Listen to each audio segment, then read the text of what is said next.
আকাই মেরে দিয়ে কাম নষ্ট করলাম সুনাম। আসলে দর্শক, কথাটা একটু মন্দ শোনা গেলেও তারপরেও সত্য।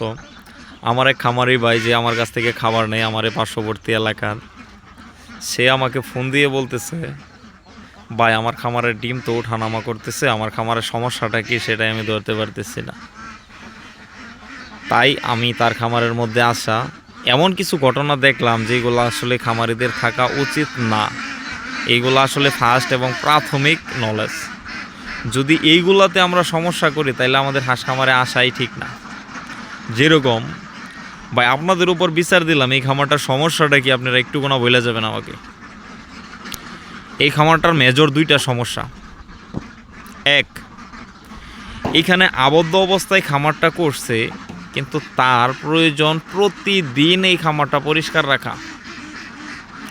এই যে দেখতেছেন ময়লাগুলো, এই ময়লাগুলো আজকের না, এই ময়লাগুলো মিনিমাম 2 থেকে 3 দিন 4 দিন হয়ে গেছে, কোনো পরিষ্কার করে না। এখানে অ্যামোনিয়া এত পরিমাণ গ্যাস হয়েছে যার কারণে আমি এখানে একটা ভিডিও বানাতে পারতেছি না। এখানে প্রচুর পরিমাণে ময়লা, আর এই অ্যামোনিয়া গ্যাসের কারণে হাঁসের প্রোডাকশনগুলো আপ ডাউন করতেছে।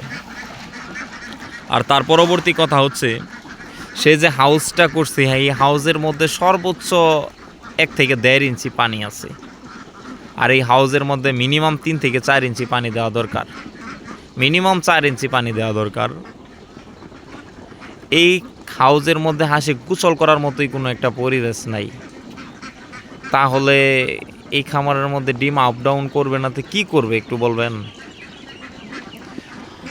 আর তারপরের কথা হচ্ছে, সে যে হাউসটা করছে, এই হাউসের যখন হাঁসটা উঠানামা করবে তখন এই জায়গাটা কিন্তু স্মুথ না।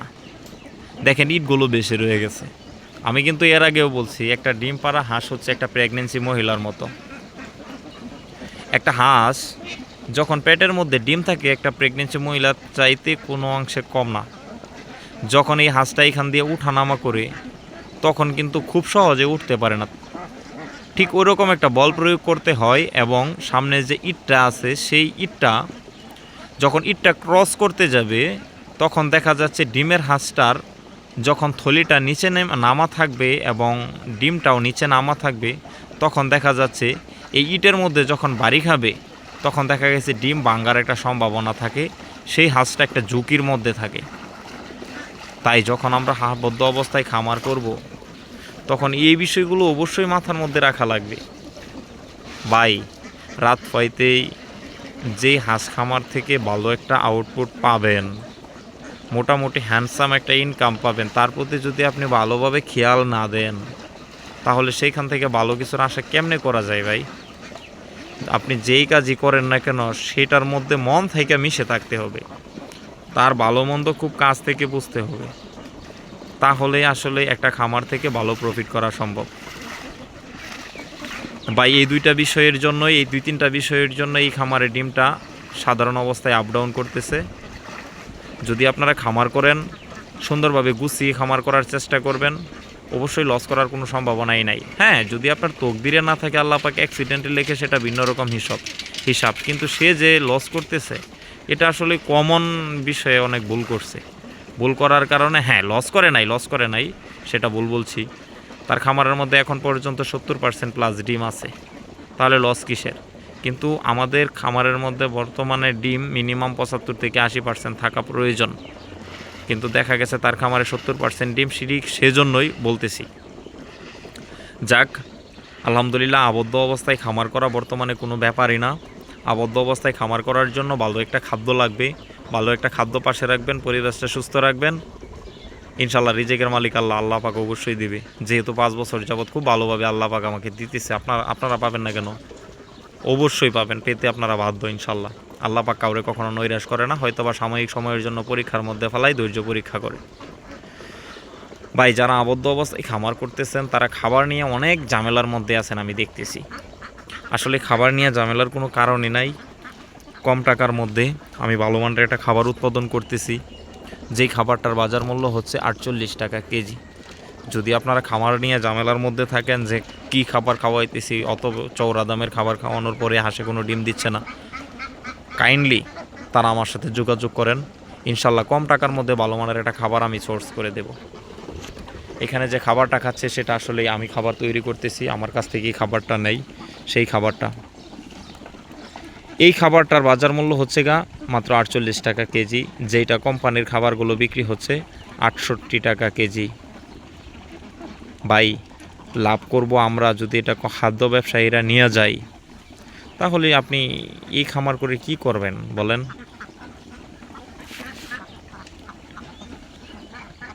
মূলত খাবার ব্যবস্থাপনাটা যদি ভালোভাবে আনতে পারেন আপনি, আপনার খামারের মধ্যে আপনাকে আমি স্বাগতম জানাই।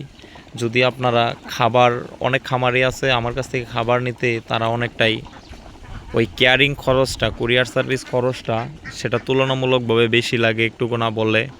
অনেক খামারই বলে যে ভাই 4 টাকা 50 পয়সা কেজিতে একটু বেশি লাগতেছে। তাদেরকে বলবো, আমি এমন একটা ফর্মুলা তৈরি করছি, যেই মেডিসিনগুলো আমার কাছ থেকে আপনি কিনে নেবেন, যেই মেডিসিনগুলো আমার কাছ থেকে আপনি কিনে নেবেন সেই মেডিসিনগুলোর মধ্যে থাকবে লাইমস্টোন এনজাইম, মিথিওনিন, ডিসিপি, এক formula, toxin binder, layer premix, choline, salmonella একোলা এবং রসুন। Poultry meal 50 KG poultry meal, fish meal, যেটা মনে করেন আসলে খাবারে প্রোটিনের ঘাটতি পূরণ করে। এই সবগুলো medicine, poultry meal, limestone, total 168 KG, total 168 KG medicine সহ মালটা আমি দিয়ে দেব। সেটার দাম পড়ছে আপনার 15,900 টাকা, 100 টাকা গাড়ি ভাড়া, টোটাল 16,000 টাকা। এই খাবারটার সাথে শুধু আপনি লবণ, সয়াবিন, ভুট্টা, কুড়া, এই 4টা উপাদান মিক্সড করে আপনি খাওয়াবেন। যদি আপনার খামারের মধ্যে 80% প্রোডাকশন না থাকে, তাহলে আমি বলবো আপনি আমাকে বলবেন যে আসলে ভাই আপনার খাবারের ফর্মুলা ভুল। একমাত্র এই সিস্টেমটা করার কারণ হচ্ছে, যারা 1 টন খাবার নিতে 4,500 টাকা খরচ হয়, সেই খরচটা কমানোর জন্য, ঠিক সেই খরচটা কমানোর জন্য আমি একটা বিকল্প আইডিয়া বের করছি। মোট 168 কেজি খাবার আপনার এখানে যাওয়া পর্যন্ত আপনার ক্যারিং খরচ হবে কেজি প্রতি 4 টাকা 50 পয়সা, যেটা ওই খাবারের তুলনায় অনেক অনেক অনেক কম। শুধু এই মেডিসিনটা নিয়ে আর 4টা উপাদান মিক্সড করে আপনি খাবারটা বানিয়ে খাওয়ান, ইনশাল্লাহ আপনার খামারে আমি বলবো আল্লাহ পাক যদি রিজেক্ট রাখে, মিনিমাম 75 থেকে 80% প্রোডাকশন থাকবে ইনশাল্লাহ। যদি আপনারা এই মেডিসিনটা আমার কাছ থেকে নিতে চান, তাহলে আমার টাইটেলে দেওয়া নাম্বার আছে, আপনি আমার নাম্বারে ফোন করেন, আমি আপনাকে সর্বোচ্চ সহযোগিতা করব একটা খাবার ব্যবস্থাপনা, পূর্ণগঠিত খাবার ব্যবস্থাপনা করার জন্য সহযোগিতা করতে। আজকের মতো এখানেই রাখলাম, দেখা হবে পরবর্তী ভিডিওতে। যদি আমার চ্যানেলটা সাবস্ক্রাইব না করেন, প্লিজ চ্যানেলটা সাবস্ক্রাইব করেন। আজকের মতো এখানেই রইলাম, আসসালামু আলাইকুম।